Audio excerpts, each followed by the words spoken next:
Hi guys, so welcome back again to my channel, Lynn Preferred. My name is Linda. Today I'm going to be sharing with you how to make a bucket cap professionally. If this is what you're interested in learning how to make, grab yourself a popcorn, sit aside and enjoy watching this tutorial because it is a very simple one.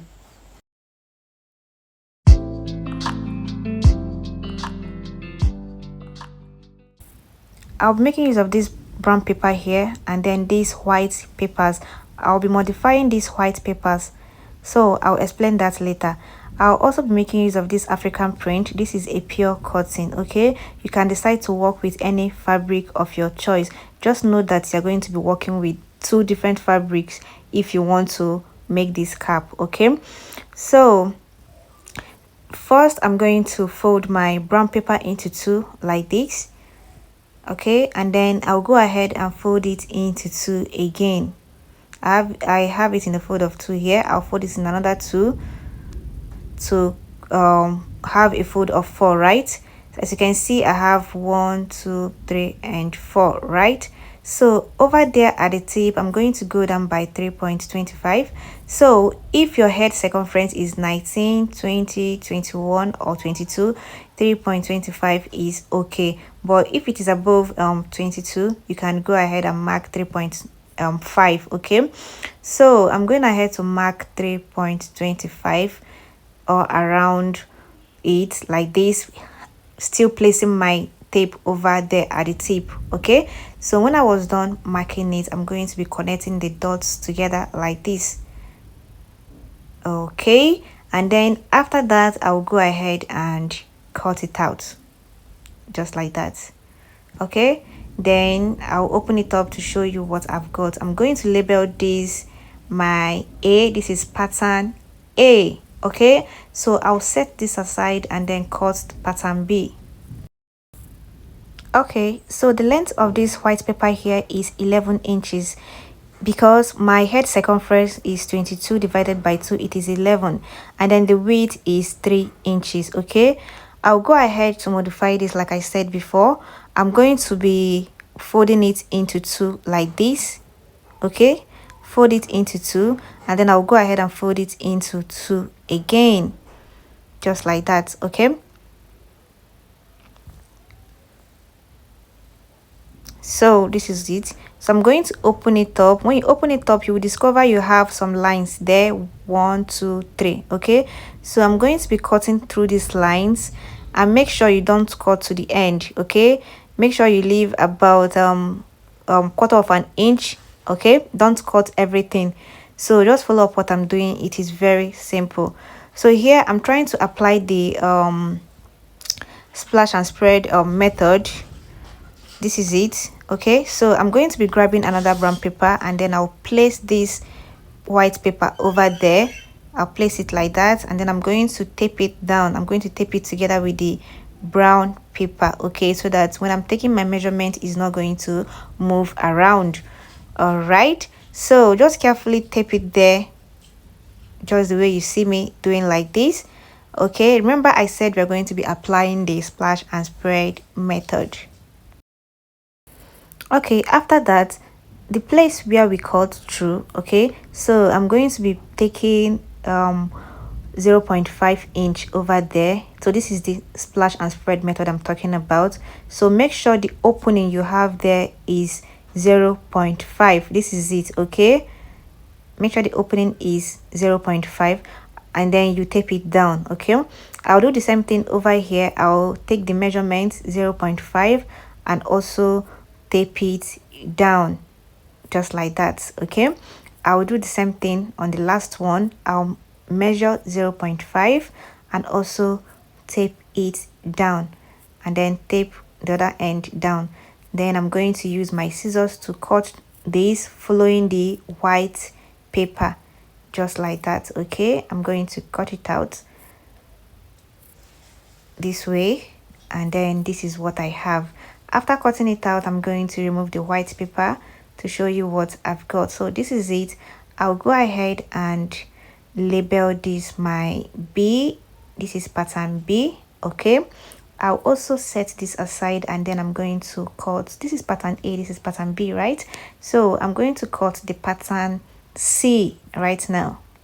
For the pattern C, the length of what I have here is 12, and this 12 inches is from here. I measured what I had from here to here. Okay, just measure what you have on your pattern B from here to here.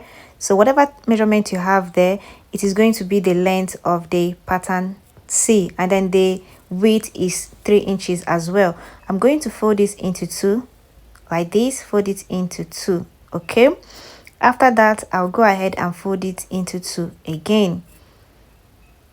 Okay, I have it into two. Okay, I'll fold it into two again like this. This is the second fold. I'll fold it into two again. This is the third fold, which means I folded it 3 times. Okay, after everything I'm going to open it up, and then I have 1 2 3 4 5 6 7. I have 7 lines there. I'm going to be doing the same thing I did for the pattern B. Okay, I'm going to cut through, but make sure you don't cut to the end. Okay, we're going to be applying the same splash and spread method. Okay, so after that I'm going to be grabbing another brown paper. I'll place it on the brown paper just like this, and then I'll go ahead and tape this down. Okay, I'm going to tape it down over there at the end of the brown paper. Okay, after taping it down, the measurement I'm going to be taking here is going to be 3/4 of an inch. Okay, that is 0.75. I'll go ahead and mark and spread this by 0.75. Okay, this is it. I'm going to open it up by 0.75. So when I open it up and take my measurement, I'm going to also tape it down. So there's no need of being confused here. I'm just doing the same thing I did for pattern B.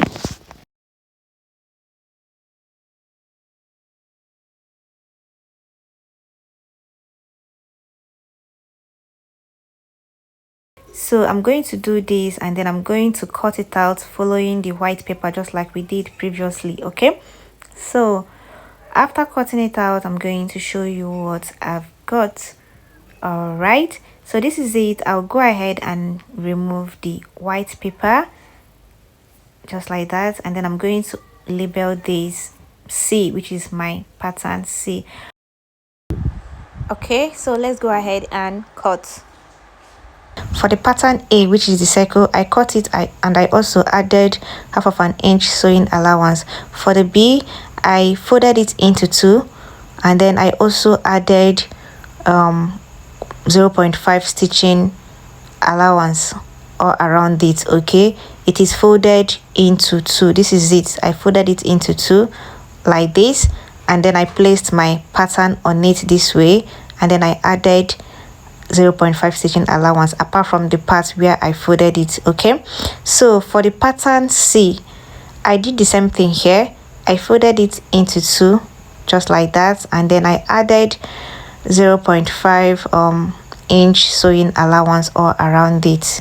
Okay, and I also went ahead to cut the lining of these pieces. Okay, I cut out the lining just the same way I cut out the actual fabric.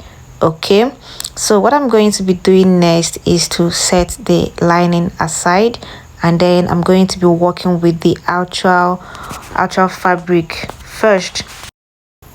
I'll go ahead and iron my paper gum on the actual fabric. Okay, if you have a hairstay, it is also perfect.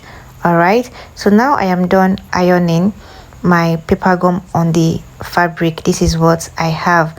Okay, so now I'm going to start stitching. All right, so the first thing I'm going to be doing, I'm going to be joining the circle, which is A and B, together first. Okay, so this is the circle. I'm going to fold it into two, and then I'm going to make a notch. This way I want to know where to start stitching and then where I'm going to stop as well. All right, so this is it. So I'm grabbing the B pattern. Okay, and I'm going to put it together with the circle like this. Make sure the right sides are facing each other. Leave about 1/2 of an inch before you start making your stitches. You're going to stitch all around it until you get to the end. Okay, so I'll take this to my sewing machine and then stitch and get back to you. So when I was done stitching, this is what I have here. I'm going to quickly give this a notch or notch around my stitches, but don't cut your stitches, okay? I'm going to notch everything, okay? So after I was done notching it, this is what I have here. This is it, okay? We are going to be closing that part, that open part later, okay? So next I'm going to be grabbing the last piece, okay, the last piece here, which is the pattern C. I'm going to put it on this one here. Make sure the right sides are facing each other, okay? Then I'm going to sew from the beginning to the end, okay? I'm going to sew all around it until I get to the end, okay? So I'll quickly head down to my sewing machine and make the stitches and then get back to you. So now I am done sewing it. This is what I have here.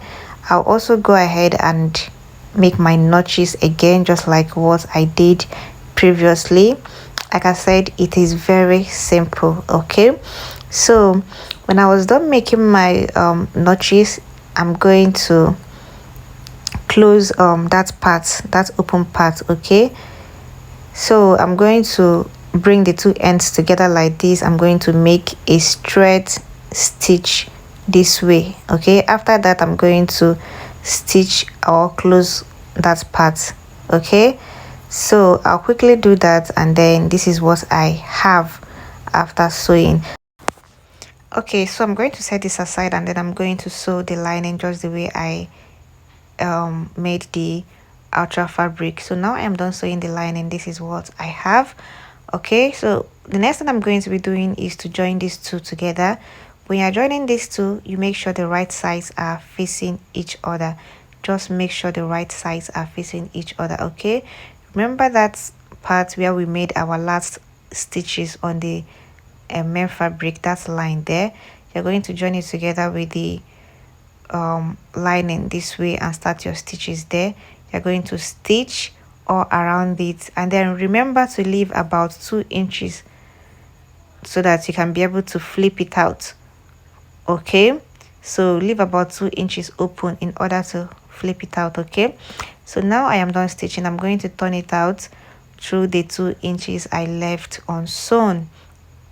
So the next thing I'm going to be doing is to take this to my ironing table.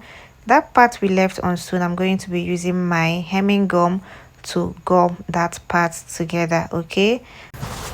Then after that, I'm going to iron the cap properly.